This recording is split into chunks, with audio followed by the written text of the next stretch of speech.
Siddipet market యార్డులో కందుల కొనుగోలు కేంద్రాన్ని ప్రారంభించిన సందర్భంగా మాజీ మంత్రి deputy floor leader Harish Rao Congress ప్రభుత్వంపై తీవ్ర విమర్శలు చేశారు.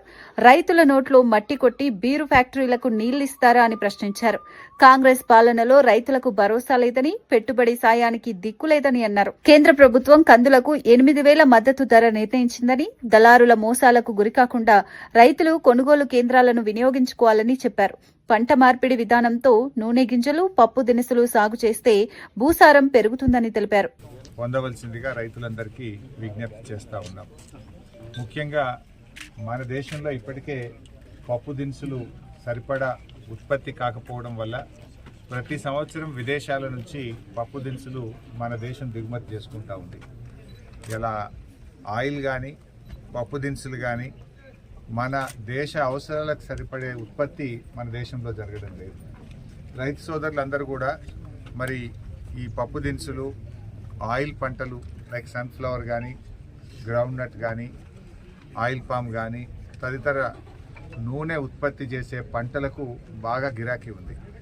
అందుకే కేంద్ర ప్రభుత్వము, రాష్ట్ర ప్రభుత్వాలు ఈ పప్పు దినుసుల ఉత్పత్తిని ప్రోత్సహించాలని, నూనె గింజల ఉత్పత్తిని ప్రోత్సహించాలని రైతులకు మద్దతు ధర ఇచ్చి ఈ కొనుగోలు కేంద్రాలు ప్రారంభించడం జరుగుతూ ఉంది.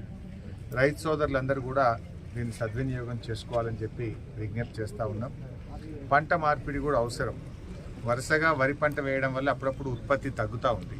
అందువల్ల రైతు సోదరులు పంట మార్పిడి విధానాన్ని కూడా ఉపయోగించుకోవాలి. వానాకాలం వరేసుకుంటే యాసంగిలో ఇతర పంటలు సన్ఫ్లవర్ లాంటి కానీ, పప్పు దినుసులు కానీ ఇతర పంటలు వేయడం ద్వారా పంట మార్పిడి ద్వారా మన పొలానికి సత్తువ బలం చేకూరుతుంది, అధిక దిగుబడి పొందగలుగుతాము, రోగాలు రాకుండా కూడా పంటల్ని కాపాడుకునేటువంటి అవకాశం ఉంటుంది. ఇలా కేంద్ర రాష్ట్ర ప్రభుత్వాలు రైతుల్ని మోసగిస్తూ ఉన్నాయి. ముఖ్యంగా బీజేపీ ప్రభుత్వం నల్ల చట్టాలు తెచ్చి ఇలా రైతుల ఉసురు పోసుకుంటా ఉంది. ఆ చట్టాలను రద్దు చేస్తామని చెప్పిన కేంద్ర ప్రభుత్వం ఇప్పటికీ మాట తప్పింది. ఇలా బీజేపీ రైతుల విషయంలో ఎరువుల కొరత సృష్టించి రాష్ట్ర కేంద్ర ప్రభుత్వాల వైఫల్యం వల్ల ఇలా ఎరువులు సకాలంలో అందడం లేదు.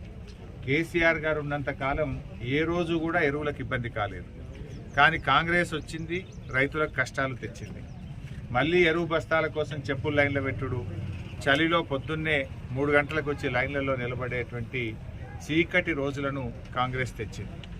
ఇలా రైతాంగానికి ఎరువులు సరఫరా చేయడంలో కేంద్ర రాష్ట్ర ప్రభుత్వాలు పూర్తిగా ఫెయిల్ అయిపోయినాయి. ఇవాళ సబ్సిడీ తగ్గించాలని ఒక కుట్రతోని ఈ కృత్రిమమైనటువంటి ఎరువుల కొరతను సృష్టిస్తూ ఉన్నారు. అంటే ప్రభుత్వాలు రైతుల మీద భారం వేసే విధంగా. పోయిన యాసంగి రైతు భరోసా వెంటనే ఇవ్వాలని బీఆర్ఎస్ డిమాండ్ చేస్తుంది. ఈ వానాకాలంలో సగం మందికి బోనస్ ఇచ్చిండ్రు, సగం మందికి ఇవ్వలేదు. వెంటనే బోనస్ ఇవ్వాలని డిమాండ్ చేస్తున్నాం. ఈ యాసంగి పంటకు రైతు భరోసా నిధులు తక్షణమే విడుదల చేయాలని బీఆర్ఎస్ పార్టీ రైతుల పక్షాన్ని డిమాండ్ చేస్తూ ఉంది. ఇప్పటికైనా ఎరువులు ఇబ్బంది లేకుండా సకాలంలో రైతులకు ఎరువులు అందించాలని కూడా బీఆర్ఎస్ పార్టీ డిమాండ్ చేస్తుంది. మీకు ఎంతసేపు సిట్లు, నోటీసులు తప్ప రైతులు బట్టదా, ప్రజలు బట్టదా? మీకు కేసులు పెట్టుడు, ప్రతిపక్షాలను వేధించుడు, సిట్లు, నోటీసులు ఇవే తప్ప రైతు భరోసా వేస్తామా ఏమా పట్టిలేదు. పోయిన యాసంగి బోనస్, ఈ వానాకాలం బోనస్ ఎప్పుడు ఇస్తారో చెప్పరు. మీ పాలన ఎవరికి? ప్రజల కోసమా, ప్రతిపక్షాలను వేధించడానికా? కేసులు పెట్టుడు, నోటీసులు ఇచ్చుడు, ఈ సతాయించుడే తప్ప రైతుల గురించి ఏమైనా పట్టించుకునేది ఉందా లేదా? ఇవాళ మెదక్ జిల్లాలో రైతులకు నీళ్లు బంద్ పెట్టారు, బీర్ ఫ్యాక్టరీలకు నీళ్లు ఇస్తున్నారు.